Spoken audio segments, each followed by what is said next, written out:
Muy buenas noches, amables teleaudientes.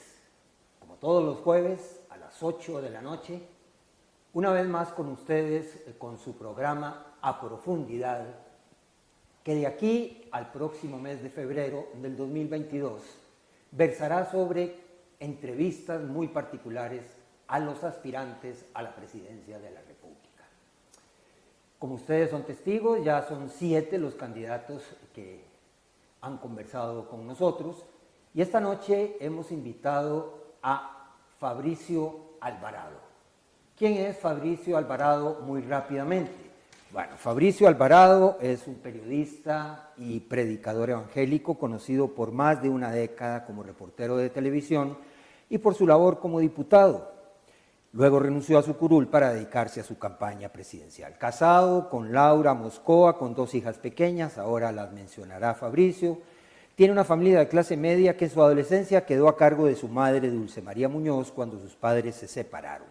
Atraído por la televisión en su adolescencia, entró a estudiar comunicación en la Universidad de Costa Rica. Luego lo vimos ya en su carrera periodística en Repretel como reportero de sucesos, primero presentador, y de ahí da el salto a la política, y sobre eso, Fabricio, vamos a conversar esta noche. Así que bienvenido a Profundidad. Gracias, Fernando, gracias por la oportunidad, por la invitación, y bueno, esperamos que en este espacio podamos conversar de muchas cosas que pues, nos interesan a todos los costarricenses, sobre todo pensando en una mejor calidad de vida para todos, que es lo que nos tiene aquí, es lo que nos interesa, al menos en mi caso, como candidato del Partido Nueva República, ese es el objetivo. Y agradecemos estos espacios porque nos permiten llegar a muchísima gente con pues parte de nuestra propuesta. Lo que alcance, vamos a aprovecharlo, claro que sí. Pues empecemos por sus orígenes natales, por decirlo así, desde niño.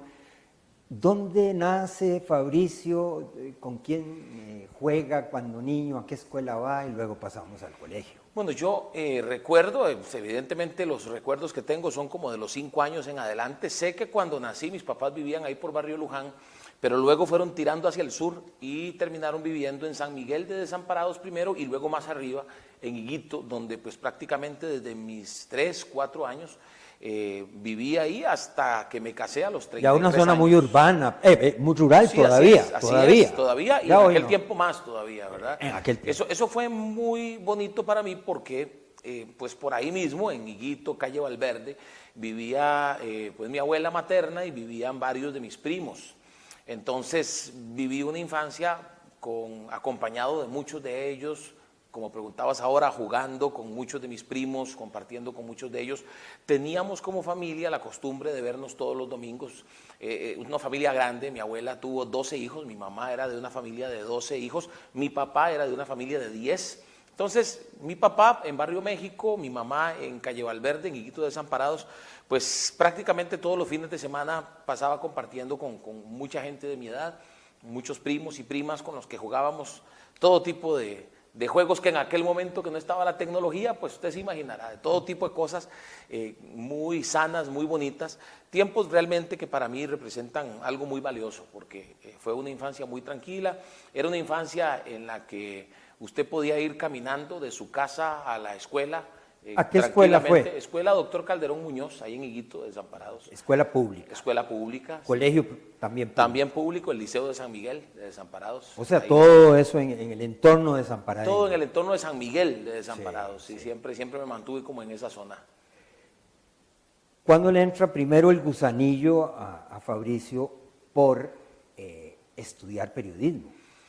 Yo, pues en la adolescencia, en realidad, bueno, desde la niñez siempre fui muy participativo, me involucraba en todo tipo de cosas. Desde niño, por ejemplo, estuve involucrado en concursos de oratoria, en lo que llamaban el coro de la escuela, luego la estudiantina, en el colegio, las actividades mucho relacionadas con la música. Desde los 10 años aprendí a tocar guitarra, desde los 15 años empecé a escribir canciones, entonces siempre estuve como muy involucrado en ese tipo de grupos. También en lo deportivo, formé parte de las selecciones de la escuela y del colegio, y siempre estaba en esa actividad, era muy activo, me gustaba mucho estar rodeado de gente y pertenecer a grupos, era en esa parte muy activo. Y en lo que es el periodismo, pues evidentemente, bueno, en el colegio también fui parte de un gobierno estudiantil, fue curioso porque yo era el vicepresidente del colegio, pero en aquel tiempo el que era presidente lo expulsaron del colegio por apoyar una huelga que había en aquel momento, una huelga. Bueno, era muy solidario. Sí, con la y pues situación. bueno, una huelga de profesores apoyó y le costó el puesto, entonces quedé yo de presidente y me tocó a mí cerrar el periodo, digámoslo así. Curiosa anécdota. Sí, entonces el pertenecer a todo eso y pues cuando en la casa ya estábamos viendo televisión y salían las noticias, siempre me llamaba mucho la atención.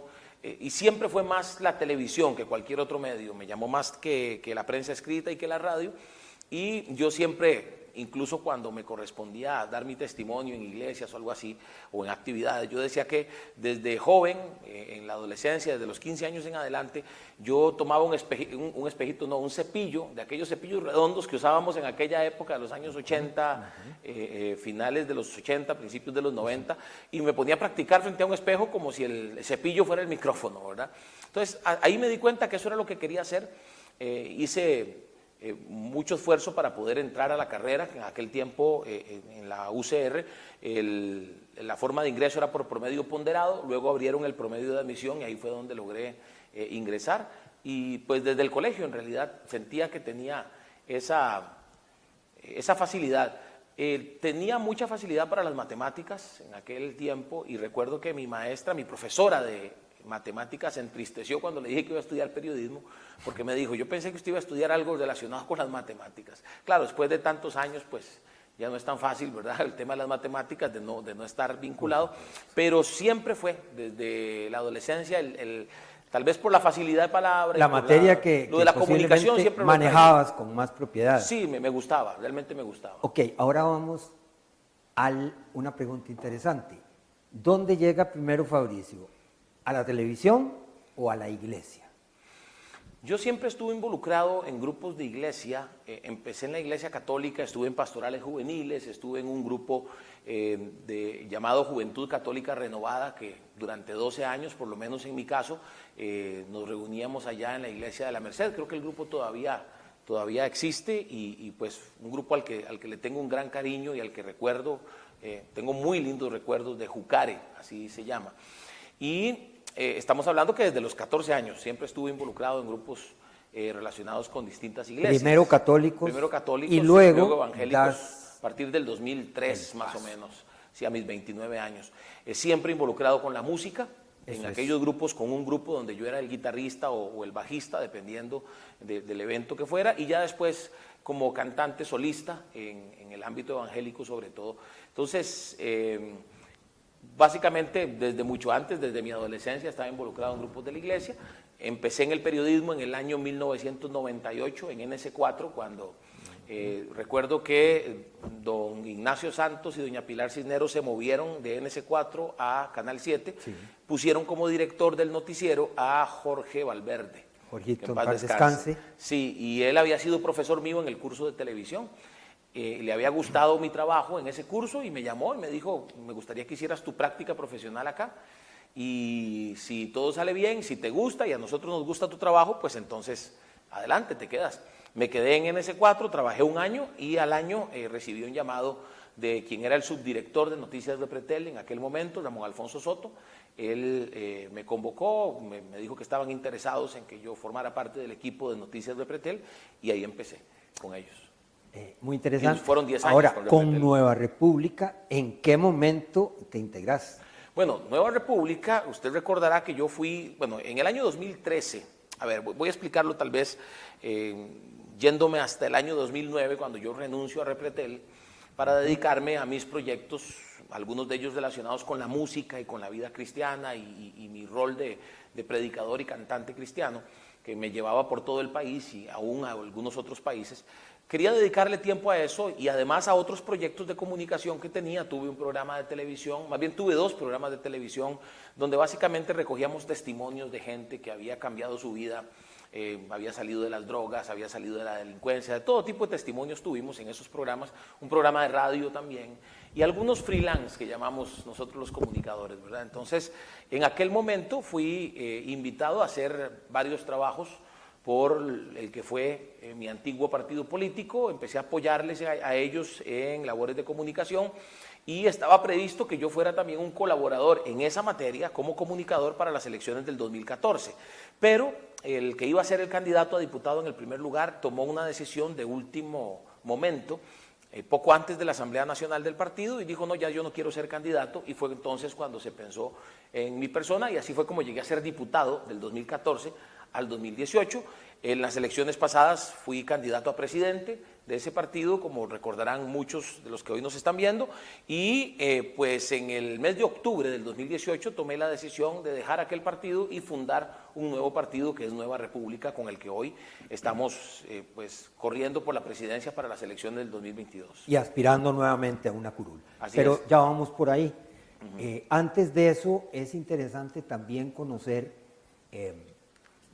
por qué se produce esa escisión, esa división interna en esa gran bancada, porque ahora hablamos también de lo que fue la segunda ronda de hace 4 años, pero el producto final en número de diputados fue altísimo, y entonces pues es una bancada que ha tenido mucho peso sin duda alguna. Sí. Pero hay una escisión y se dividen. Mire, las elecciones pasadas a nosotros nos dejaron varias experiencias, algunas positivas y otras no tanto. En el video que yo di a conocer en octubre, creo que fue el 23 de octubre del año 2018, yo hice una explicación bastante amplia, hoy la resumo en 30 segundos, un minuto, y es que básicamente en aquel partido político llamado Restauración, mi liderazgo se vio como una amenaza, y la cúpula de ese partido la vio como una amenaza, lamentablemente. Y bueno, hoy por hoy yo tengo completa seguridad y convencimiento de que la cúpula del partido no quería que ganáramos las elecciones del 2018. Se demuestra de distintas maneras, y pues eso nos llevó al convencimiento, no solo a mí, sino a un grupo grandísimo de personas que nos apoyaron y que decidieron seguir con nosotros hacia este nuevo proyecto, de que había que seguir adelante, pero no ahí. Porque ahí precisamente no existía el ambiente, ahí no se quería que yo estuviera, y pues por lo tanto decidimos, con la muchísima gente que en todo el país nos apoyaba, dar el paso hacia el frente.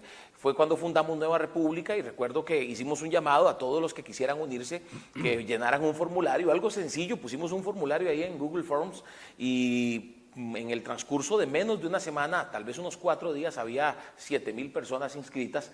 Con esas 7,000 personas las llamamos, las organizamos y pudimos hacer las asambleas cantonales, 82 asambleas nacionales en 4 días, recogimos 5,000 firmas cuando el tribunal lo que pide son 3,000, y debo decir que aunque fue un esfuerzo grande, realmente nos costó mucho menos de lo que sabemos que le ha costado a otros partidos recoger esa cantidad de firmas, y en cuestión de 3 meses cumplimos con los requisitos del tribunal. Entonces yo hoy por hoy estoy convencido, 3 años después de haber tomado esa decisión, precisamente en este mes de octubre se cumplen 3 años de haber tomado la decisión de salir de allá y fundar Nueva República.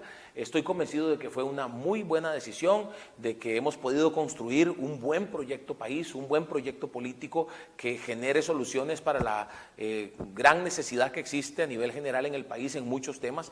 Así que debo decir que en aquel momento fue una decisión tomada en equipo, tomada muy en lo personal también, por supuesto, bien pensada, bien orada, pero también sobre todo entendido de que había que dar un paso hacia adelante. Y bueno, ya los diputados que tomaron la decisión de salir fue precisamente porque ellos reconocieron que lo que sucedió en el 2018, cuando se pasa de 1 a 14 diputados, había sido generado por una campaña presidencial y por un liderazgo en la persona de este servidor, que fue el que provocó, con la votación que se dio, que se lograra esa cantidad de diputados. En algunos casos no pensaron que fuera así, pensaron que la gente votó por el partido, pues obviamente respetamos esa posición y ese pensamiento, pero quienes piensan diferente decidieron dar el paso hacia Nueva República, incluso hoy son parte del bloque Nueva República en la Asamblea Legislativa.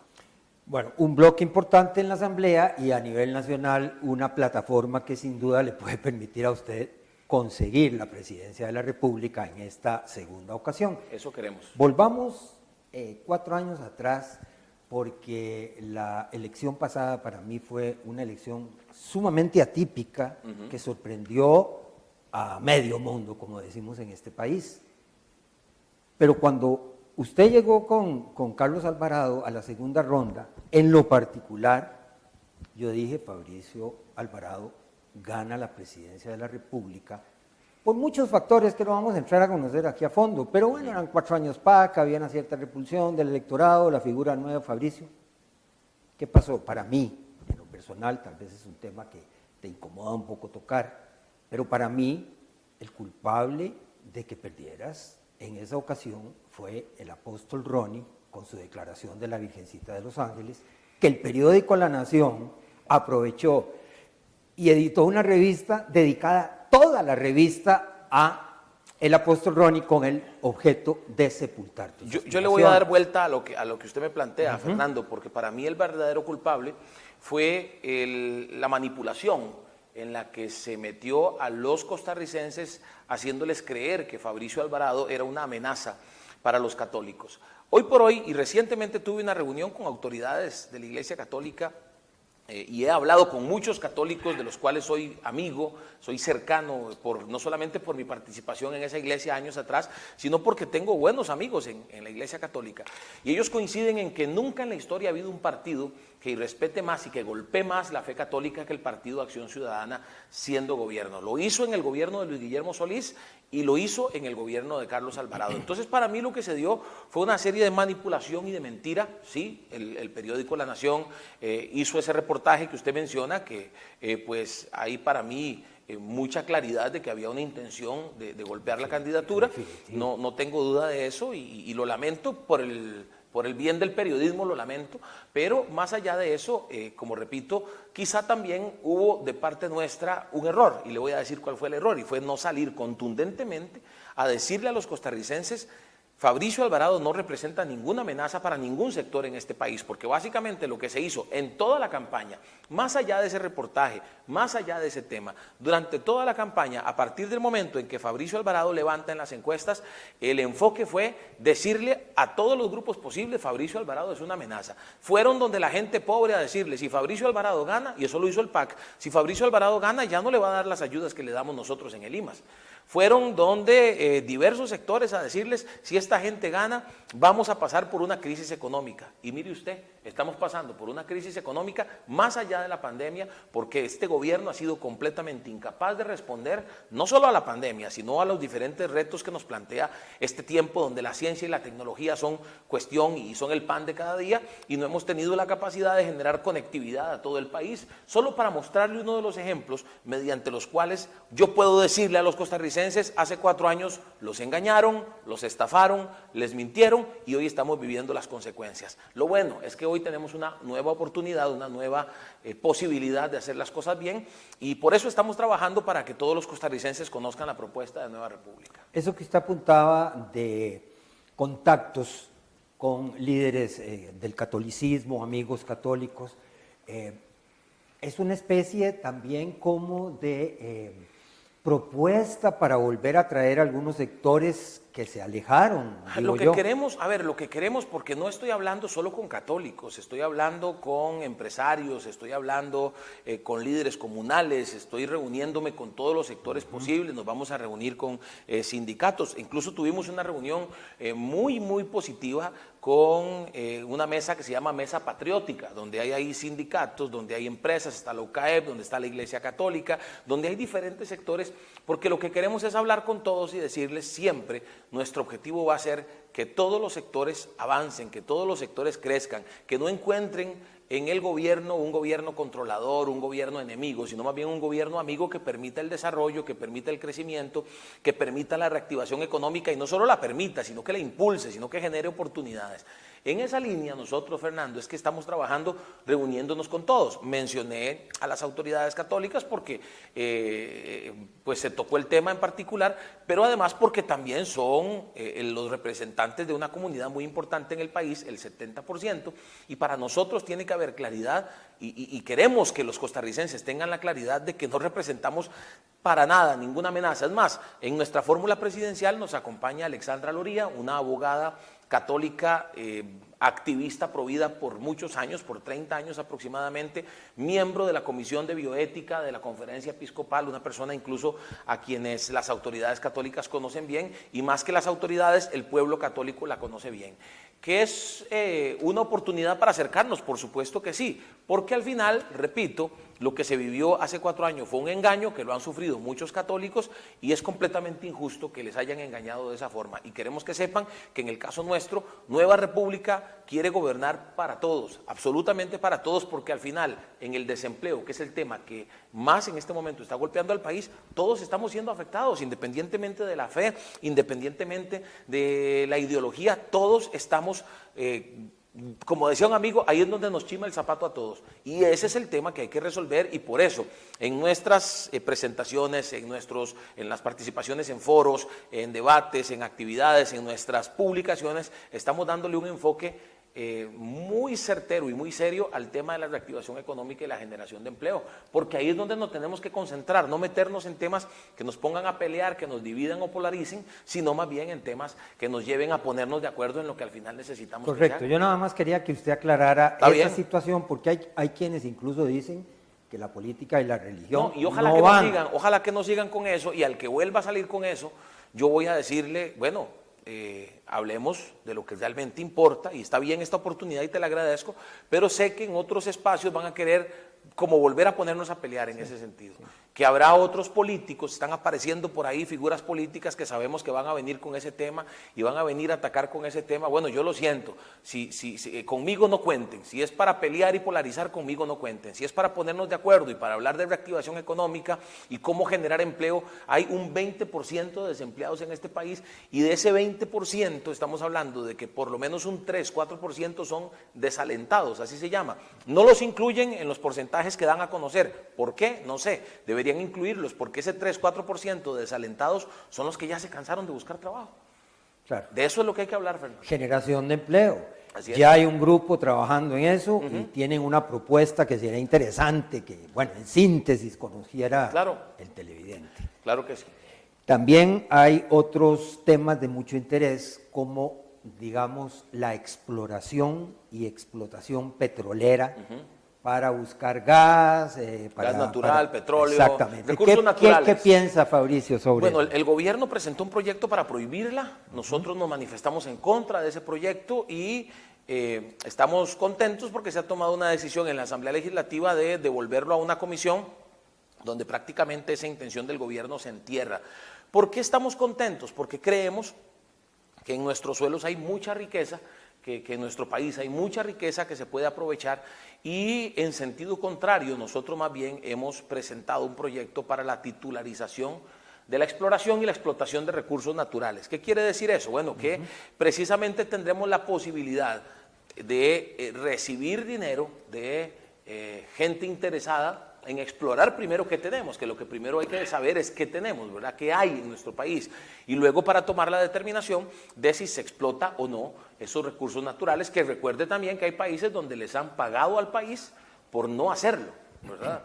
Hay países donde más bien ha sido la explotación de los recursos naturales lo que ha generado muchísima riqueza y desarrollo, y en Costa Rica nuestro equipo económico, que es uno de los 16 equipos que están trabajando, estamos trabajando con 16 equipos, economía, infraestructura, turismo, educación, seguridad, etcétera, ciencia y tecnología. Por áreas. Exactamente, estamos trabajando en esos equipos, y nuestro equipo económico ha hecho un cálculo de que con la titularización de los recursos, de la exploración y explotación de recursos naturales, estamos hablando de que por lo menos se obtendría un 20% de la deuda total del país en 4 años. Estamos hablando de que en un lapso muy corto Costa Rica podría ser un país que salga adelante del tema del endeudamiento, que hoy por hoy representa más de un 60% del presupuesto nacional, algo que es un problema, que infla los presupuestos.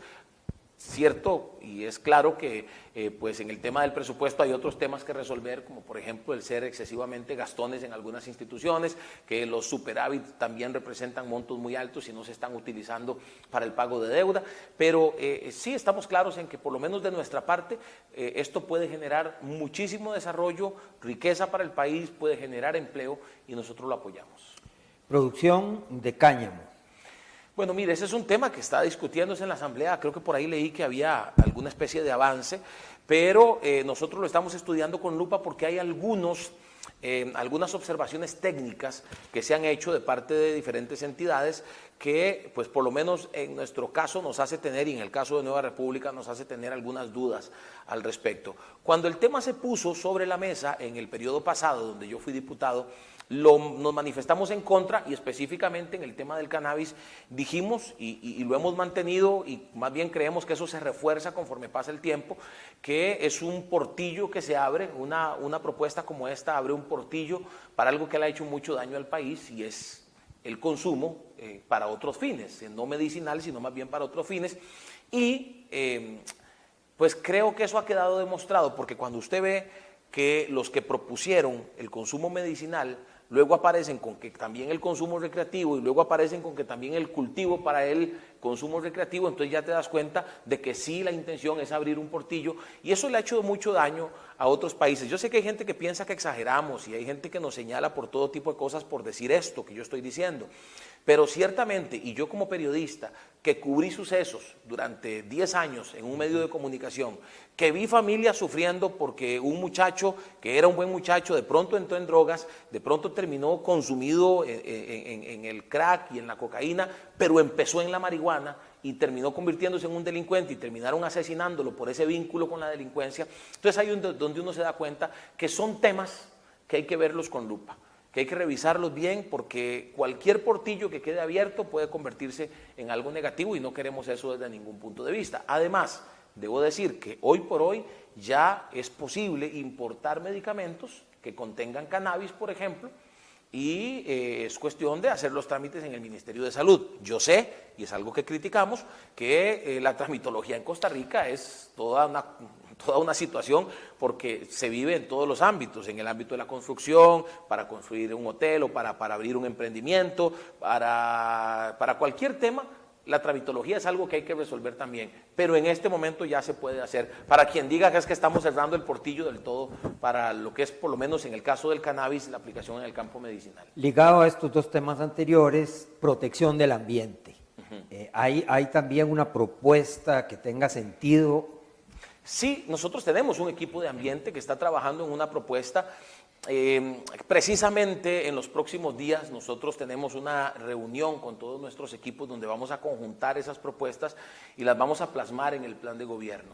Nosotros creemos en la protección del medio ambiente, creemos en lo que incluso como país podemos promover a nivel internacional, en lo que tiene que ver con nuestros parques nacionales, con nuestras zonas protegidas, en lo que como país nosotros tenemos que ofrecerle al mundo, no solamente para efectos del turismo, sino también como ejemplo para el mundo de lo que nosotros protegemos el medio ambiente. Lo que sí no somos es, y debo decir la palabra tal cual la hemos incluso nosotros compartido, lo que sí no somos es ecólatras que nos cerramos a la posibilidad del desarrollo con tal de proteger el medio ambiente. Siempre pensamos, y cuando hablamos de titularización de exploración y explotación de recursos naturales, cuando hablamos de proyectos como el Canal Verde Interoceánico, que pasa por una zona de 315 kilómetros desde el Caribe hasta la zona norte del país, en todos esos proyectos creemos que se puede hacer de manera sostenible, de manera responsable con el medio ambiente. Incluso en el caso del Canal Verde Interoceánico, lo que sigue ahora es precisamente el estudio de prefactibilidad para determinar por dónde deben pasar esos 315 kilómetros en un rango de 10 kilómetros, para que entonces en ese estudio se determine, bueno, por aquí no, porque podría causarle un daño importante, sino que lo movemos un poquito hacia la izquierda o hacia la derecha, de manera que se ocasione el menor daño posible y se proteja el medio ambiente. Es decir, somos responsables, creemos en la protección del medio ambiente, creemos en las energías limpias, pero también creemos en que hay que desarrollar el país, porque el desarrollo genera empleo. Entonces tenemos que encontrar un equilibrio entre las dos partes, sin irnos a un extremo donde hagamos lo que sea pasándole por encima a nuestras riquezas naturales, y el otro extremo que es no dejamos hacer nada porque no se puede tocar absolutamente nada. Creo que se puede encontrar ese equilibrio y en esa línea estamos nosotros en Nueva República. En cuanto a la ley de empleo público, ¿cuál es la posición de Nueva República? En empleo público, nosotros creemos que hay muchas cosas que ordenar. Nueva República ha apoyado el proyecto que está en este momento. Incluso ha participado en algunas cosas en particular y creemos que en la situación que estamos hoy como país, yo estoy seguro que hay muchos empleados públicos que estarán de acuerdo en que hay que ordenar la casa, además de que el proyecto no toca derechos adquiridos, que eso es muy importante para los que hoy son empleados públicos y piensan que eso va a tener una afectación seria para ellos. Nueva República incluso dentro de la discusión del proyecto participó y aportó lo que tiene que ver con el tema de la objeción de conciencia, que mucho se ha discutido, unos no están de acuerdo, pero nosotros logramos incluir un artículo porque ha habido una cantidad importante de inquietudes, quejas, reclamos, denuncias, llámelo como quiera, de empleados públicos a los que desde un gobierno pues meramente ideológico, que en esa línea se ha movido este gobierno, se les ha obligado a hacer cosas que van en contra de sus principios, de sus valores. Por eso decidimos incluirlo también. Pero en cuanto al proyecto de empleo público, creo que hay muchísimo que se puede hacer y por eso decidimos apoyarlo como un paso, me parece a mí, en la dirección correcta. Pero más allá de empleo público, yo debo decir, porque hay gente que piensa que al apoyar empleo público estamos aprobando o apoyando toda la agenda que el gobierno impulsa con nuevos impuestos y con más créditos, etcétera, y ahí sí no cuenten con nosotros. ¿Por qué? Porque hemos incluso demostrado, y lo hemos hablado públicamente, que el gobierno puede conseguir dinero de otras fuentes. Y le pongo un ejemplo, lo dijimos en estos días, los escáneres en puertos, en aeropuertos, en fronteras, que no solamente nos permitirían atacar el narcotráfico, el crimen organizado, la trata de personas, etcétera, nos permitirían incluso cerrar una puerta que ha sido una puerta muy lamentable, que nos ha generado una imagen internacional negativa cuando llegan cantidades grandes de droga que salieron de Costa Rica y llegan a Europa. Hay autoridades en Europa con las que hemos conversado que están preocupadas por eso. Y el instalar los escáneres debió ser una realidad para finales del 2019, al menos así lo establecía el plan fiscal del 2018, para el 2019 tenían que estar, no están y por eso Nueva República, en la persona de Jonathan Prendas, el diputado, presentó un proyecto de ley que fue aprobado en primer debate en estos días para que el gobierno se vea obligado a poner los escáneres, que además son donados. Los países, hay varios países que han ofrecido donarlos. Con los escáneres, además de atacar el narcotráfico, atacamos la evasión. Y solo por lo que se recogería con este ataque a la evasión, solo por lo que se lograría con la instalación de los escáneres, estamos hablando de que recogeríamos un 8% del PIB por año. Eso significa 2.4 billones de colones al año. Eso es mucho más de lo que el gobierno pretende recaudar a través de impuestos. ¿Se puede hacer cosas sin necesidad de más impuestos? Sí se puede. Y nosotros por eso, en esa parte de los impuestos, en esta agenda que ellos impulsan, que no cuenten con Nueva República. Otro tema polémico que está en el tapete, las pensiones y qué hacer con las pensiones, digamos, privilegiadas. Porque acordémonos, Fabricio, que una cosa es cotizar por muchos años, sumas muy altas y que te dan acceso a una pensión alta, y otra cosa es que te caiga del cielo una pensión sin haber cotizado. Estamos de acuerdo, ¿no? Y estamos de acuerdo y estamos claros en que la indignación del pueblo es lógica. Es un tema que hay que trabajar, que hay que en la Asamblea Legislativa generar los proyectos para que las pensiones de lujo, como se han conocido, como menciona usted, dejen de ser una realidad que tanto golpea, no solamente en temas presupuestarios, golpea, digámoslo así, el ánimo de los costarricenses, que como usted bien dice, ven como hay personas que reciben pensiones que pareciera que de verdad son caídas del cielo. Nueva República, los esfuerzos que se han hecho en este periodo legislativo, Nueva República los ha apoyado y seguiremos en la línea de apoyar para, de alguna manera, desasfixiar un poco las finanzas públicas, no solamente a través de proyectos como ese, sino también en todo lo que tenga que ver con disminuir el gasto público, pues nosotros vamos a caminar en esa línea. Un último tema antes de entrar ya a la proyección, porque nos van a quedar 10 minutos, de lo que se viene en estos meses. Sí. En el tema agrícola, volvamos a la tierra, decía don Luis Alberto Monge hace muchos años, ya en el 82. Pero se dejó ese cariño, esa identificación, esa química con la agricultura. Hoy por hoy, la agricultura junto con la infraestructura y junto con el turismo pueden generarnos cosas muy buenas. Precisamente Uno de los equipos que está trabajando es el equipo de agricultura, el equipo que tiene que ver con toda la parte agro, y también en esa parte estamos claros en que debemos, y una de las cosas que yo más he dicho en estos días es que tenemos que dejar de ser un país análogo y convertirnos en un país digital. Hoy hay herramientas digitales, hoy hay herramientas tecnológicas que nos permitirían llevar la agricultura a otro nivel. Estamos conversando con otros países, les pongo un ejemplo, Israel, donde la tecnología ha llevado la agricultura a otro nivel.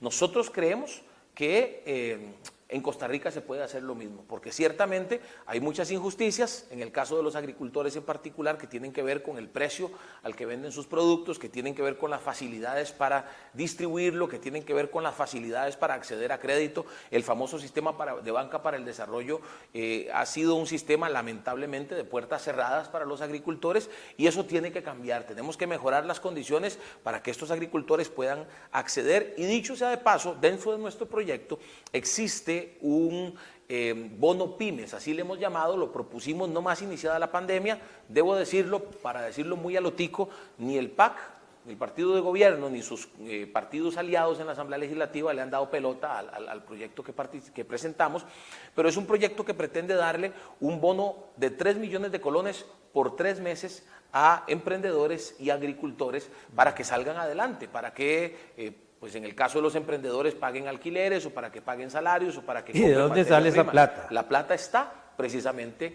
en Banca para el Desarrollo. Hay cerca de 700 millones de dólares, son como 500 millones de dólares, y en colones como 250 millones de dólares también, que están ahí, no se han utilizado, y a través de una ley, tendría que cambiarse la ley, por eso presentamos el proyecto, podría autorizarse para utilizarse en bonos, es decir, en dinero no responsable, en capital semilla, para que estos agricultores, para que estos emprendedores puedan surgir y puedan trabajar, máxime que han sido seriamente golpeados en la pandemia también. Entonces, hay mucho por hacer con el sector agrícola también, y les puedo asegurar que es uno de los sectores que vamos a cuidar y vamos a trabajar mucho con ellos, no queremos abandonarlos, máxime porque en nosotros, en Nueva República, existe una sensibilidad especial hacia todo lo que es las zonas fuera del gran área metropolitana, las zonas costeras, las zonas rurales, la zona norte, zona sur, que han sido abandonadas por los gobiernos. Yo creo que no por casualidad ninguna de las provincias, Punta Arenas, Guanacaste o Limón, fuera del gran área metropolitana, le dieron ni un diputado al PAC en este periodo. Y hay que ser honestos y reconocer la labor que las iglesias han hecho en las zonas costeras en este país, pues sobre todo en momentos de emergencia. Sí, y eso por supuesto que lo valoramos también, y debo decir también que en un gobierno de Nueva República todos los sectores, emprendedores, empresarios, iglesias van a tener una participación importante, porque todos tenemos que aportar. Le hablo por ejemplo de esas zonas. En esas zonas tenemos que buscar a la gente más necesitada, y en muchos casos, y yo lo he dicho, y se lo dije a Luis Guillermo Solís cuando él empezó su mandato, yo como diputado electo, él iba a empezar también como presidente, y le dije, en las zonas más pobres, quien sabe dónde están los pobres seguramente es el sacerdote de su comunidad o el pastor de esa comunidad. ¿Por qué no les pregunta a ellos si ellos lo van a llevar donde está la gente que realmente necesita un bono, para que le den los bonos de vivienda a los que realmente los necesitan, para que lleven la ayuda de Limas a los que realmente lo necesitan, para que incluyan en el sistema de red de cuidado a las mujeres, a las madres solteras que realmente lo necesitan? Entonces, queremos hacernos ayudar de todos los sectores, por un lado de los especialistas y de los profesionales, por otro lado de los líderes comunales, llámese líderes de asociaciones deportivas, asociaciones comunales, asociaciones de desarrollo, asociaciones religiosas, las que sean, que nos permitan llevar a cabo nuestros planes. Hemos sido, lamentablemente, hemos vivido en un país donde los gobiernos gobiernan, valga la redundancia, con una visión vallecentrista, enfocados en el Valle Central y olvidándose de lo rural. Y nosotros tenemos que volver, como bien lo decía usted, volver a la tierra, volver a aquellos que hoy están de verdad sudándola para, si acaso, sacar lo mínimo y salir adelante. Otro tema que se me quedaba en el tintero, fundamental: masificación de Internet y revolución educativa. Totalmente, la conectividad hoy por hoy es una de nuestras prioridades. Decía anteriormente, tenemos que pasar ya a lo digital, no nos podemos quedar en lo análogo. Tenemos un plan que se llama 100% fibra óptica para llevar conectividad a todo el país. Bueno, y también pensamos en subastar el espectro 5G, algo en lo que lamentablemente se ha estancado nuestro país en el tema de la buena conectividad, y muestra de ello fue que el gobierno optó por mandar a todo el mundo para la casa hace unos meses y decirle a los estudiantes, ahí vuelven cuando la cosa está mejor, pero no tenemos la conectividad para que puedan hacer sus clases virtuales. Eso tiene que cambiar. Si tenemos buena conectividad, tenemos muchas posibilidades de mejorar la educación del país, tenemos muchas posibilidades de traer zonas francas a la zona rural, traer empresas de otros países, posibilidades de que, por ejemplo, con el proyecto que se aprobó de nómadas digitales, que sean muchos los que vengan de otros países a instalarse en Costa Rica, pero necesitan buena conectividad para trabajar desde aquí. Entonces, es mucho lo que se puede hacer. La cuarta revolución industrial nos lleva en ese camino, no podemos ignorarlo, tenemos que trabajar en esa línea, tenemos un equipo de ciencia y tecnología enfocado también en las soluciones que plantean estas nuevas necesidades, así que vamos hacia eso también. Nos quedan 5 minutos para ver Adelante. el panorama electoral que se nos viene. Voy a empezar con las encuestas, Fabricio, porque hay gente que no cree en las encuestas, hay otro tanto que sí, y yo siempre he sostenido que lo importante de las encuestas es el impacto que causan la gente, no tanto los números, aunque los números también tienen que ver mucho. Pero rápidamente, según la última encuesta de Opol, usted tiene un 18.3% en cuanto a simpatías, intención de votos, José María Figueres un 16.2%, 2 y un poquito puntos atrás, Rolando Araya un 15.3%, que se colocaría muy bien hipotéticamente, y Linet Saurí un 10.3%. Pero si fuera la demoscopía, por ejemplo, el 26% dice que Figueres gana, a Linet la mandan con un 7.5, a usted lo mandan con un 7.1. Y la del CIEP, que es de la universidad, tomé 3 ejemplos, sencillamente, ¿verdad?, que habla de que José María Figueres estaría adelante con un 17, Linet con un 6, Welmer y Fabricio con un 4 y José María Villalta con un 2. Lo que sí parece un hecho definitivo es que Fabricio Alvarado va a segunda ronda, porque yo, en lo particular, no creo que nadie gane en primeras. Todos los candidatos anhelan y sueñan con hacerlo, pero tratando de poner los pies sobre la tierra, vienen una segunda ronda. Yo estoy seguro que usted va a ser uno de los protagonistas. No estoy tan seguro del otro. Puede ser José María Figueres, según las encuestas, puede ser un crecimiento de Linet, en estos meses que falta, o una sorpresa de Rolando Araya, o bien otra sorpresa de Villalta, como sucedió hace 4 años. Usted se siente, bueno, diputado por supuesto que ya se siente, pero las posibilidades de ganar en una primera muy difícil. A ver, yo evidentemente respeto muchísimo a todos los candidatos, independientemente de su ideología. Creo que si lograron construir un proyecto para llegar a poder inscribirse como candidatos, pues ya deben y merecen nuestro respeto. Mal haríamos si no lo hiciéramos.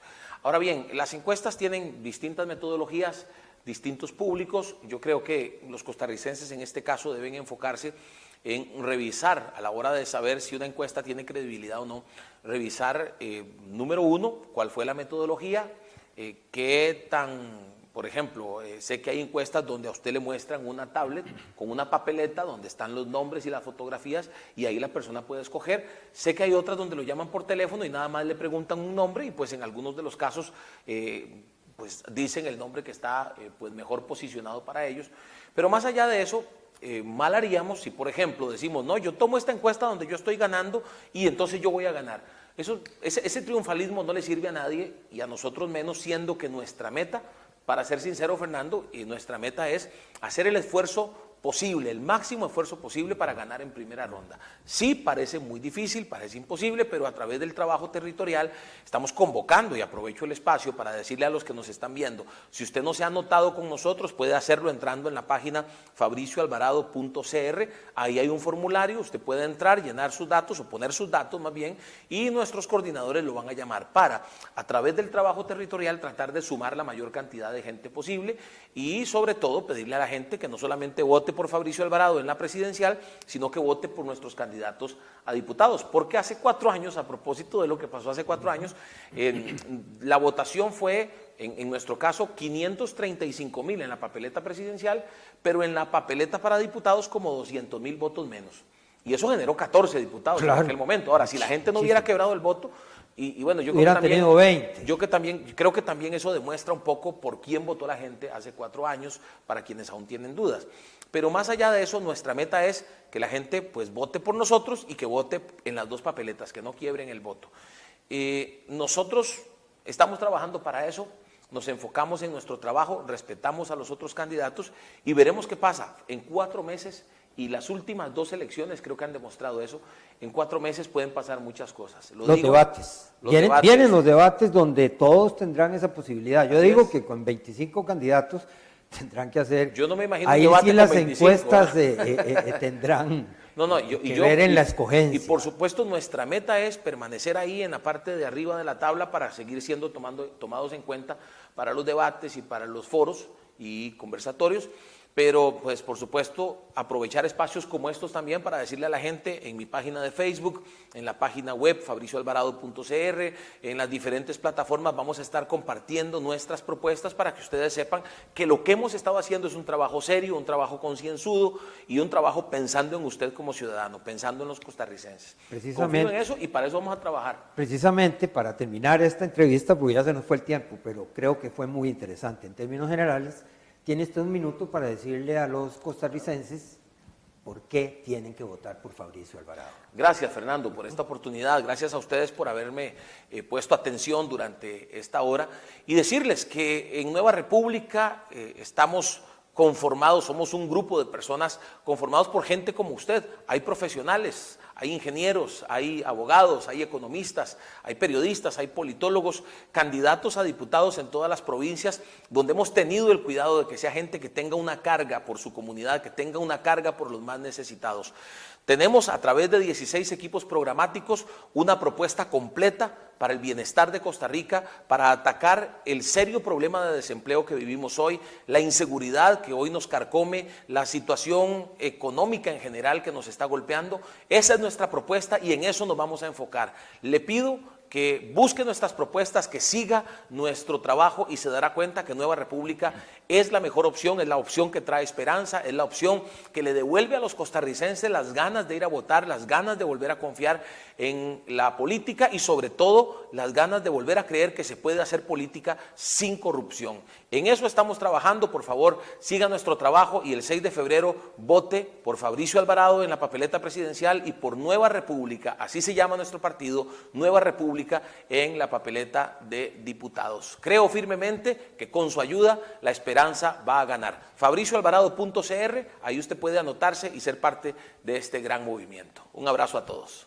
Muchas gracias y estoy seguro que en el mes de febrero, hoy es 8 de octubre, pero en enero, algunas semanas antes, sí, vamos a volver a conversar, Fabricio, porque va a estar la cosa mucho más caliente y mucho más definida en términos de la escogencia, claro, del electorado por algún candidato. Así que muchas gracias por la oportunidad también de conversar con usted y a los quienes nos han seguido, por supuesto, como todos los jueves, agradecerles e invitarlos a que de hoy en 8 estemos con don Rodrigo Chávez, otro de los aspirantes a la presidencia de la República. Gracias, buenas noches.